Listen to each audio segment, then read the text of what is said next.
It's your boy Joski. Got another story with you. See, real stories, stuff that actually happened in my time in the Department of Corrections.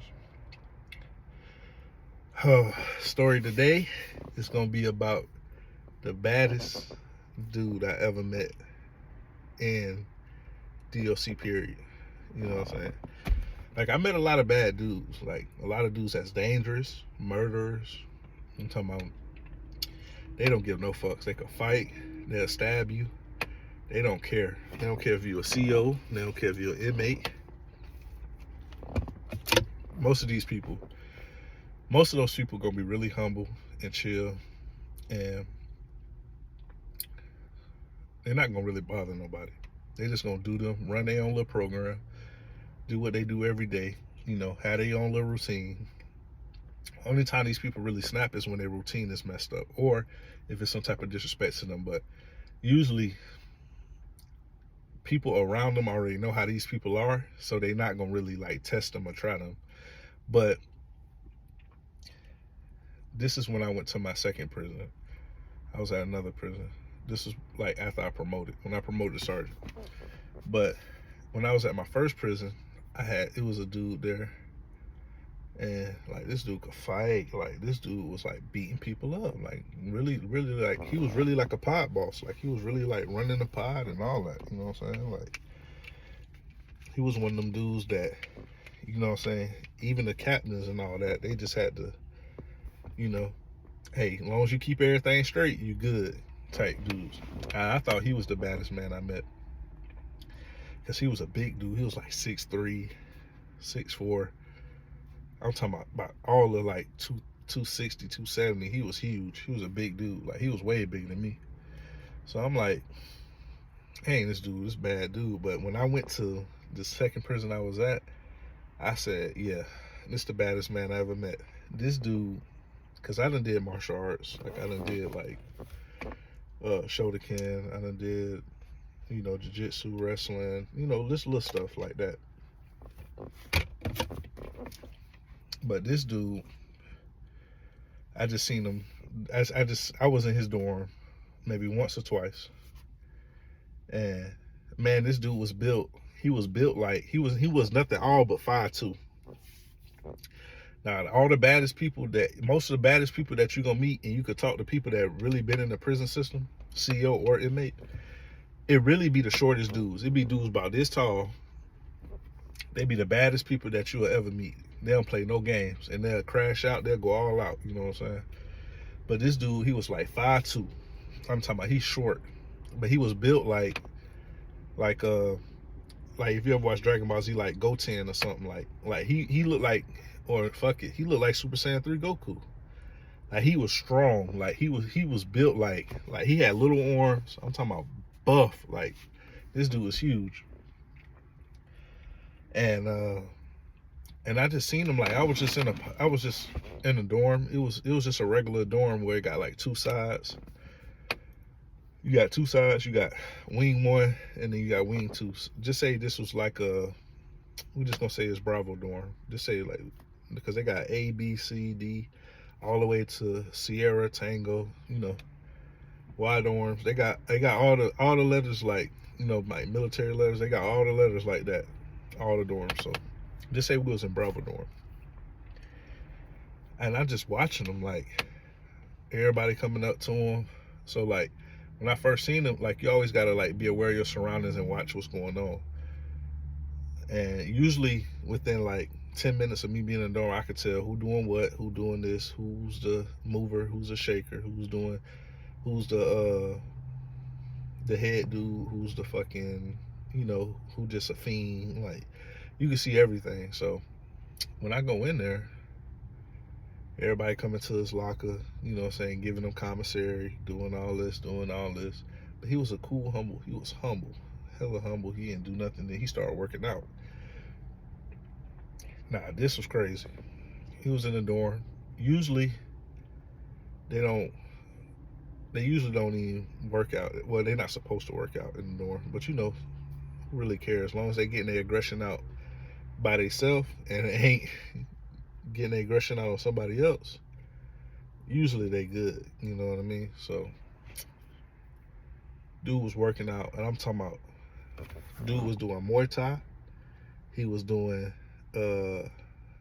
what's that called? I know he was doing Muay Thai. He was for sure doing wrestling. I seen him shooting, like doing the little shoot move all around the door. I'm like, dang, he doing that on concrete. He a different man. But he did like capoeira. He was doing like I want to say he did at least like 5-6 disciplines of martial arts. So I'm talking about he was doing it like with perfection.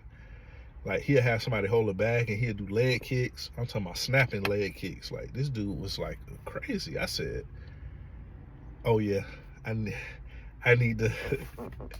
This dude is wild. I need to make sure that, you know what I'm saying, everything is straight. So when it's your first time in the dorm and you're a new officer, this is a little game for new officers. You want to, usually during count time, you want to, while everybody's sitting down and being quiet, usually that's when you want to, you know, make your little speech. It's always like a little speech like, hey, you know, officer so-and-so, and these are my rules. This is what I allow. This is what I don't allow. You know what I'm saying? And you give that speech and everybody will understand what you're doing. But once you give that speech, you have to, you feel me? You got to be consistent with it. You gotta like, if they get out of line, you gotta get on their ass, you know what I'm saying? But it's a way to do it respectfully, and you know what I'm saying, not get yourself fucked up, because you know what I mean? So so I went straight to that dude, because like when I went out there, I mean, they had clotheslines up, they had clothes everywhere, and this like, I always had pet peeves, like I don't want to see no clothes, I don't want to see no clotheslines, I don't want to see all this type of stuff. I wasn't like a CEO or a sergeant that really tripped too much, but it's just appearance. Like if my captain walked in or my warden walked in, like they don't want to see none of that stuff up. So the basic stuff to get, you know, like my warden off my back or my captain, well, he ain't got to say nothing to me. I was good, you know what I'm saying? So I went to him. I said, hey, you know what I'm saying? Because I snapped on him when I did that, and they looking at me like, dang, you good? Like they looking at me crazy. So he went up to me. He was like, everything good?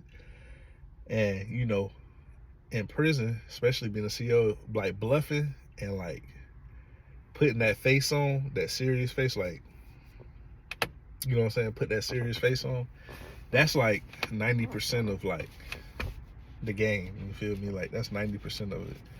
If you could bluff your way out of getting stabbed, you could bluff out your way out of a fight situation. You could really have 10 to 20 inmates scared of you just by the way you acting, because they understand that we got you outnumbered. A little small story, side story. It was two dudes fighting, and it was gangs. It was gang on gang type stuff. So, you know, when two dudes from different gangs fight, I mean, both gangs gonna crash out, you know, because they gotta protect their own. So you had a gang on this side, you had a gang on this side, and I was just walked in the middle of them. Stupid. It's super stupid. You should never do that. You know what I'm saying? Like, but like I said, everything is about a bluff. You know what I'm saying? Like, you can't just be so, you know, it don't matter how bad you is. I don't care how much you can fight. You could be Bruce Lee, you could be Michael Jai White, but 20 people gonna get on your ass. You know what I'm saying? It don't matter how much fighting skills you have. And I just bluffed it like, hey man, I don't, like, y'all gonna stop this right now. You feel me? Like, I ain't playing with y'all. Like, I was yelling. Like, y'all go that way and you go that way.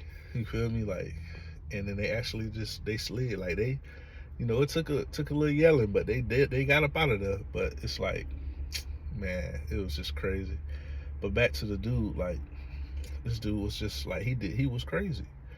And but he was a cool, humble dude. It's usually the most humblest, coolest, just down to earth people.